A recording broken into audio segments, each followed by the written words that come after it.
नमस्कार, आप देखना शुरू कर चुके हैं आई इंडिया और मैं हूं पंकज सिंह गौर।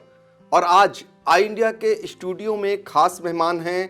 आपको हर दिन रोज देखते होंगे, चूंकि अपनी पार्टी का पक्ष रखते हैं, सुभासपा के राष्ट्रीय प्रमुख महासचिव अरविंद राजभर जी। आपका स्वागत है। बहुत बहुत धन्यवाद आपका। देखिए, सुभासपा को लेकर जिस तरीके से विधानसभा के चुनाव में जो प्रदर्शन रहा पिछले चुनाव में, उसके बाद जो अभी 2017 का चुनाव हुआ, सीतापुर इसलिए अहम हो जाता है कि एक सीट सीतापुर के खाते में गई थी। मिश्रिक में दमदारी से पार्टी लड़ी, ये अलग बात रही कि जीत हासिल नहीं हो सकी।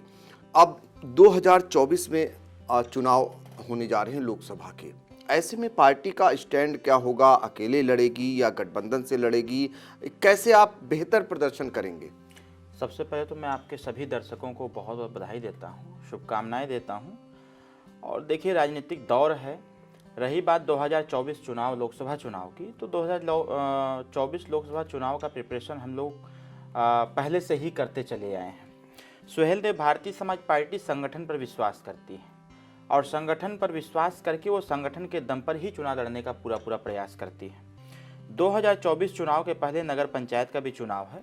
जैसा कि हम लोगों ने तय कर रखा है कि पूरे उत्तर प्रदेश में नगर पंचायत का चुनाव हम लोग सिंगल अपने पार्टी से लड़ने का पूरा प्रयास करेंगे। पिछली बार हमने पहली बार पार्टिसिपेट किया था नगर पंचायतों के चुनाव में और अच्छा प्रदर्शन हमने कर रखा था, लेकिन इस बार हमें पूरा विश्वास है अपने संगठन के दम पर नगर पंचायत का परफॉर्मेंस बहुत ज़बरदस्त किया जाएगा। इसके बाद क्योंकि माननीय ओम प्रकाश राजभर उत्तर प्रदेश और देश की राजनीति में एक अलग स्थान और एक अलग पहचान रखने लगे हैं, तो कहीं न कहीं पूर्व के अगर रिजल्ट को देखा जाए तो ऐसा देखने को प्राप्त होता है कि ओम प्रकाश राजभर एक ऐसे नेता हैं जो लगभग 100 से ज़्यादा विधानसभा सीटें और लगभग 18 से 20 लोकसभा सीटों को पूरा प्रभावित करते हैं।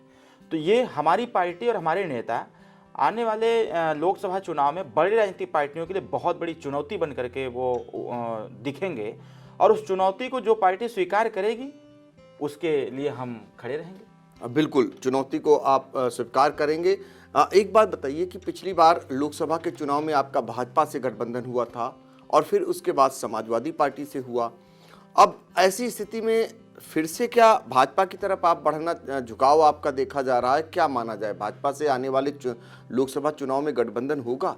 देखिए, हमेशा से हमारी पार्टी सिद्धांतों पर गठबंधन करती है। आपने पाया भी होगा कि 2017 में भारतीय जनता पार्टी से सिद्धांतों को लेकर के जो हमारी पार्टी के मैनिफेस्टो थे उसको लेकर के जब बीजेपी ने सहमति प्रदान किया तो हमने उनके साथ गठबंधन किया। गठबंधन होने के बाद प्रचंड बहुमत से सरकार भी बनी। सरकार में हमारे नेता माननीय मंत्री जी भी बने, मैं स्वतः मंत्री था। तो कहीं ना कहीं जो एजेंडे थे हमारी पार्टी के, जब उसको बीजेपी ने लागू नहीं किया, वो चाहे सामाजिक न्याय समिति की रिपोर्ट लागू करने की बात रही हो, चाहे कक्षा 1 से लेकर के एमए तक निःशुल्क शिक्षा की बात रही हो, कुटीर उद्योग को स्थापित करने की बात रही हो, बेरोजगारी दर कम करने की बात रही हो, निःशुल्क शिक्षा सभी लोगों को एक समान देने की बात रही हो, बिजली बिल माफ़ी की बात रही हो, निःशुल्क इलाज की बात रही हो, इन सारे एजेंडे पर जो बीजेपी ने सहमति दिया था उसके साथ गठबंधन हुआ था। कहीं ना कहीं बीजेपी ने उसको स्वीकारता नहीं दी, तो देश का या प्रदेश का पहला ऐसा नेता है जिसने अपने मंत्री पद से जनता के लिए इस्तीफा दे दिया। फिर उसके बाद 2022 का चुनाव आया, अखिलेश यादव सुषुप्तावस्था में थे, गठबंधन हुआ और जिस प्रकार से हम तो सरकार नहीं बना पाए, लेकिन हमने एक ऐसा माहौल क्रिएट किया कि वो माहौल ने ऐसा बता दिया कि उत्तर प्रदेश में ओम प्रकाश राजभर एक दमदार और दबंग नेता हैं और जिनके साथ बहुत ज़्यादा अति पिछड़े, अति दलित या वंचित वर्ग के लोग उनके साथ जुड़े हुए लोग हैं। वो जिधर चाहते हैं उधर वोट का डाइवर्जन कर देते हैं। और इस चीज़ को ये माना जाए कि 2024 के चुनाव में तो चाहे कोई पार्टी हो जिसको सरकार बनानी है, अगर उसको 18 लोकसभा सीट पर जीत हासिल करनी है, 100 विधानसभा सीटों को अगर अपने पक्ष में करना है, तो ओम प्रकाश राजभर के चुनौती को स्वीकार करना होगा, उनके सिद्धांतों को स्वीकार करना होगा, उनके विचारधारा को स्वीकार करना होगा। और जो जनता के पक्ष में हमेशा से नेताजी मांग करते चले आए हैं सड़क से लेकर सदन तक, जो उसकी स्वीकारता देगी उसके साथ सुहेल देव भारतीय समाज पार्टी। सपा से तलाक क्यों हुआ सुभासपा का? देखिए, एक कहावत है, काम करते 4 पावे, बात करते 12, और जे बैठ के मजा उड़ावे ऊ पावे 18। हमारे नेता ने एक बात कही, क्योंकि धरातल की बात थी गांव के लोग कहते थे कि अखिलेश यादव जी अगर घर से बाहर निकले होते तो कहीं ना कहीं आज उत्तर प्रदेश का माहौल कुछ दूसरा होता, उत्तर प्रदेश की सरकार समाजवादी गठबंधन की सरकार होती। कहीं ना कहीं अखिलेश यादव जी ने घर से बाहर नहीं निकलने का कार्य किया और यही परिणाम रहा कि जब हमारे नेताजी ने सच्चाई को सच्चाई से कह करके सच्चाई से अवगत करा दिया तो अखिलेश यादव जी को बुरा लग गया, उन्होंने तलाक पेपर भेजा, हमने सिग्नेचर करके भेज दिया कि स्वीकार है। बिल्कुल, तलाक आपने सिग्नेचर कर दिया। ये बताइए कि उपचुनाव जो हो रहे हैं उत्तर प्रदेश में, एक लोकसभा का चुनाव है मैनपुरी, जहां पर समाजवादी पार्टी की सीधे तौर पर प्रतिष्ठा दांव पर लगी है। दूसरा चुनाव रामपुर का है, वहां भी समाजवादी पार्टी और उनके दिग्गज नेता आजम खां की प्रतिष्ठा दांव पर लगी है। तीसरा खतौली है। क्या लगता है परिणाम क्या होने वाले यहाँ? देखिए, एक बात तो मैं जरूर कहूँगा कि एक कहावत है कि जिसकी जितनी संख्या भारी उसकी इतनी हिस्सेदारी। हमारे नेता हमेशा से जातिगत जनगणना की बात करते हैं। अखिलेश यादव की सीट मैनपुरी की जो स्थिति वर्तमान में है, हमने भी प्रत्याशी दिए थे कश्यप, हमारे प्रत्याशी का पर्चा खारिज हो गया। अब वहाँ पर उहापोह की स्थिति बनी हुई है। समाजवादी पार्टी और भारतीय जनता पार्टी बार बार प्रयास कर रही है कि ओम प्रकाश राजभर जिसके पक्ष में खड़े होंगे जीत उसी की होगी। रही बात रामपुर की, तो रामपुर में हमारा खुद का प्रत्याशी लड़ रहा है, खतौली में हमारा प्रत्याशी लड़ रहा है। कहीं न कहीं अखिलेश यादव अगर जैसे भी मैनपुरी में घूम रहे हैं, मुझे तो नहीं लगता है कि मैनपुरी वो चुनाव जीत पाएंगे। नेताजी का सम्मान भारतीय जनता पार्टी करती थी, नेताजी का सम्मान हर कोई पार्टी करता था, लेकिन अखिलेश यादव सम्मान के लायक नहीं है। वो हमेशा से लोगों के पीठ में छुरा भोंकने का कार्य किया है और वो कहावत है use and throw, Akhilesh Yadav ji प्रयोग करते हैं उसको फेंक देते हैं। तो इसका दुष्परिणाम भी उनके ऊपर आने वाला है, क्योंकि मैनपुरी के सीट पर कश्यप वोट हैं, पाल वोट हैं, प्रजापति वोट हैं, अर्कवंशी वोट हैं और जो इनका मूल वोट कहा जाता है यादव और मुसलमान, इनसे भी अखिलेश यादव विश्वास खो चुके हैं। इसीलिए विवश होकर के उनको गांव की गलियों में भटकना पड़ रहा है और लोगों से वोट मांगना पड़ रहा है। तो परिणाम जो आने वाला है वो परिणाम सत्ता के। मैनपुरी में ये माना जाए कि सुभाषपा कहीं न कहीं भाजपा की मदद करेगी। अभी तक तो मैं इस पे कुछ कह नहीं सकता हूं। मेरा 1 तारीख को बैठक है मैनपुरी के कार्यकर्ताओं के साथ। कार्यकर्ता जैसा निर्णय लेंगे उसका अक्षर से पालन किया जाएगा। अच्छा, ये बताइए कि लोकसभा चुनाव जो उत्तर प्रदेश में आगे तैयारी होगी, अभी तो निकाय चुनाव में आपने ताल ठोक दिया कि सुभाषपा लड़ेगी, लेकिन लोकसभा चुनाव में क्या आप बनाकर स्ट्रेटजी चल रहे हैं? क्योंकि भारतीय जनता पार्टी अभी से उसकी गोटियां बिछा रही है, ऐसे में सुभाषपा जो आप कहते हैं कि इतनी सीटों पर हमारा प्रभाव है, तो क्या स्ट्रेटजी है भाजपा सुभाषपा की? देखिए, सुभाषपा चुनाव, जैसे लोग कहते हैं कि बीजेपी 24 घंटा चुनावी मूड में रहती है, तो बीजेपी के समकक्ष हम भी 24 घंटा चुनावी मूड में रहते हैं और सदैव प्रयास करते हैं। हमारा जो प्रभावी क्षेत्र है उस क्षेत्रों में संगठन का काम बूथ स्तर तक हो रहा है। अभी मैं खुद करीब 18 जनपदों का मैं स्वतः संगठन की समीक्षा और बूथ स्तर तक कार्य का डिस्ट्रीब्यूशन करके मैं स्वतः चला आया हूँ। आज मैं सल्ली सिंह अर्कवंशी जी के जन्मदिवस पर जा रहा हूँ। बगल के लखीमपुर खीरी में बड़ा कार्यक्रम का आयोजन है। कार्यक्रम के बाद 15 तारीख को सीतापुर में संगठन की समीक्षा बैठक है। तो हम हमेशा चुनावी मूड में हैं और अब तो सबसे अच्छी बात यह है कि पार्टी हमारी पूरे प्रदेश की पार्टी हो गई है। हर जगह चुनाव हम लोग लड़ेंगे, प्रत्याशी खड़ा करेंगे। आगे चल करके जैसा माहौल आएगा, क्योंकि समय आने पर ही हर चीज़ का इस्तेमाल किया जाता है, तो समय आएगा गठबंधन की जब पॉलिटिक्स चालू होगी, जो हमारे सिद्धांत को स्वीकार करेगा। अस्वीकारता ऐसे नहीं कि सिर्फ कह देने से, स्वीकारता वो कि लोकसभा चुनाव के पहले उसकी घोषणा होगी, प्रेस कॉन्फ्रेंस वो करे कि ओम प्रकाश राजभर की जो मूल मांग रही है, जो उन्होंने जनता के पक्ष में जो फैसला चाहते हैं, जब उस पर कोई मोहर लगाएगा उसके साथ हम खड़े हो जाएंगे। समाजवादी पार्टी ने एक बहुत गंभीर आरोप लगाया सुभाषपा पर कि वो पैसे लेकर के टिकट देती है। समाजवादी अपने गिरेबान में झांक करके खुद देख ले, क्योंकि हम उनके साथी रहे हैं और कुछ छुपा नहीं है। टेबल की चौकी की बात हम चौका पर नहीं लाना चाहते हैं। बहुत सारी चीज़ें हमने दबा के रखा हुआ है। और अखिलेश यादव का भी एक दिन हमने बयान देखा था। अब अखिलेश यादव कुछ ऐसा न कर दें कि मुझे सब कुछ प्याज के बुकले की तरह उधेड़ना पड़ जाए और समाजवादी की सच्चाई ला करके पटल पर रखना पड़ जाए। उनके कहाँ कहाँ अड्डे हैं, कहाँ कहाँ बातें होती हैं, कहाँ पैसे लिए जाते हैं और टिकट कितने मिनट में किसको परिवर्तित करना है और टिकट परिवर्तन करने का वो मूल लिक्विड क्या है, वो सारी चीज़ें हमें पता है। तो इसको हम तो यही कहेंगे क्योंकि जो बात टेबल की है उसे बाहर न लाई जाए। सीतापुर में आपने मिश्रिक विधानसभा को चुना और सीतापुर में अगर बात करें तो आपकी पार्टी का किस तरीके से वोट बैंक है, आगे आप कैसे इसको स्टैंड करेंगे? देखिए, मिश्रिक और जनपद सीतापुर ही नहीं, पूरे प्रदेश में अलग अलग क्षेत्र हम लोगों ने बांट रखा है।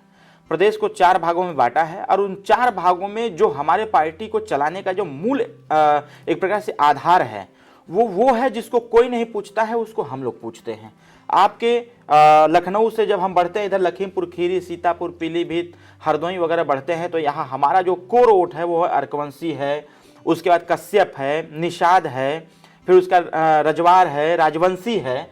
तो ये जो मतदाता हैं ये किसी पार्टी को समर्थन नहीं देते थे, तो ये इस समय खाली है, तो इसको हम अपने संगठन के साथ जोड़ रहे हैं, इनको समझाने का प्रयास कर रहे हैं। बुंदेलखंड साइड में पासी समुदाय के लोग हैं, बंजारा समाज के लोग हैं, आरक समाज के लोग हैं, खंगार समाज के लोग, इनको अपने साथ रखते हैं।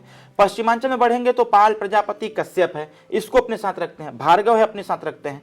पूर्वांचल में सबसे ज्यादा बाहुल्यता है राजभर की और निषाद की, तो इस पे मेरा पूरा मजबूती से पकड़ है।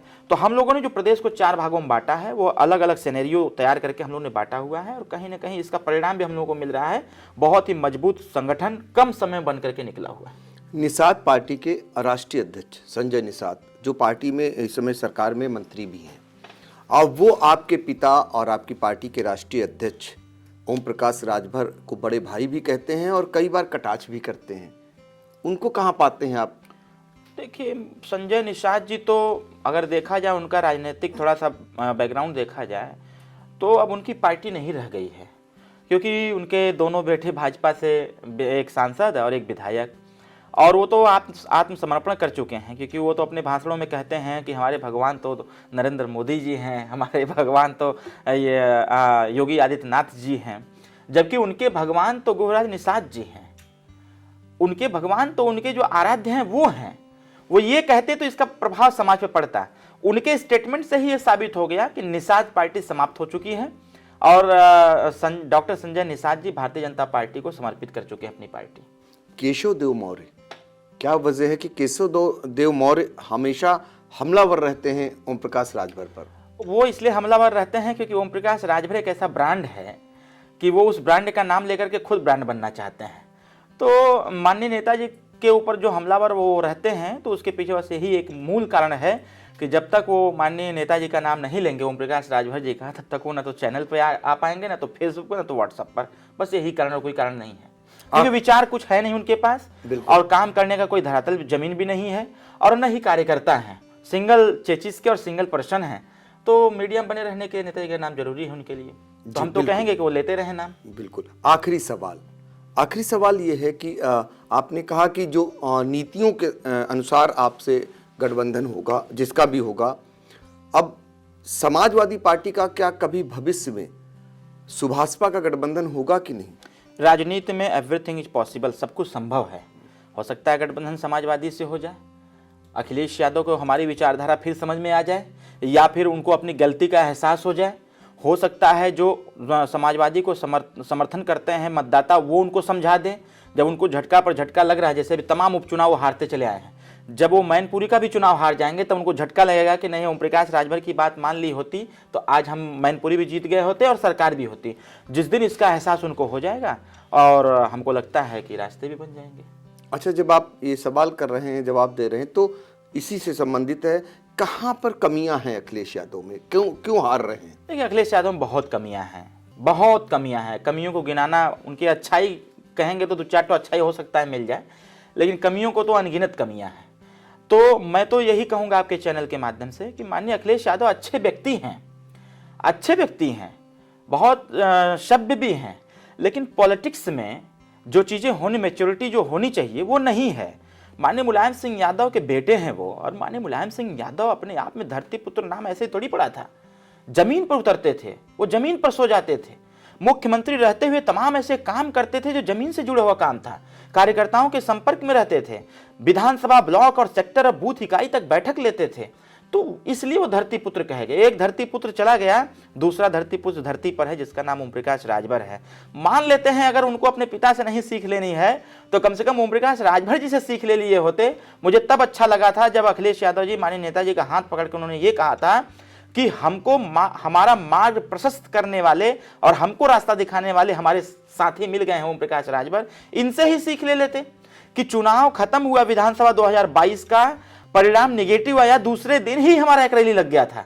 अगर जिस प्रकार से हमारे पिताजी काम करते हैं, हम लोग काम करते हैं, उसी प्रकार से अखिलेश यादव जी अगर काम करते तो अखिलेश यादव को न तो सुहेलदेव भारतीय समाज पार्टी की आवश्यकता पड़ती और न ही बहुजन समाज पार्टी, न ही कांग्रेस की आवश्यकता पड़ती। वो खुद सक्षम हैं क्योंकि उनके पिता का जो बैकग्राउंड रहा है, जो उन्होंने जमीन दे के अखिलेश जी को गया है, वो जमीन अपनी खुद खत्म कर रहे हैं, बंजर कर रहे हैं, उपजाऊ नहीं बना रहे हैं। शायद यही कारण है कि अखिलेश यादव को होने वाले चुनाव में बार बार हार का मुंह देखना पड़ रहा है। देखिए, ये हैं सुभाषपा के राष्ट्रीय मुख्य जो है महासचिव, जिन्होंने बेबाकी से आज एक एक सवाल का जवाब दिया। अखिलेश यादव हो या भारतीय जनता पार्टी हो या संजय निषाद हो या केशव देव मौर्य हो, और उन्होंने ये भी आज ताल ठोक के कहा कि फिलहाल उनकी पार्टी निकाय चुनाव पर फोकस कर रही है और अकेले चुनाव लड़ेगी।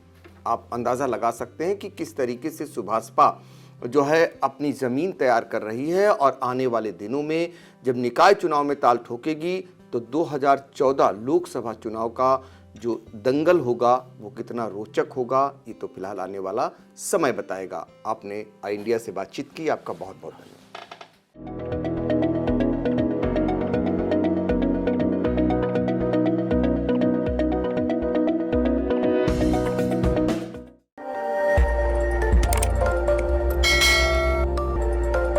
खबर आपकी, नजर हमारी। देखते रहिए आई इंडिया।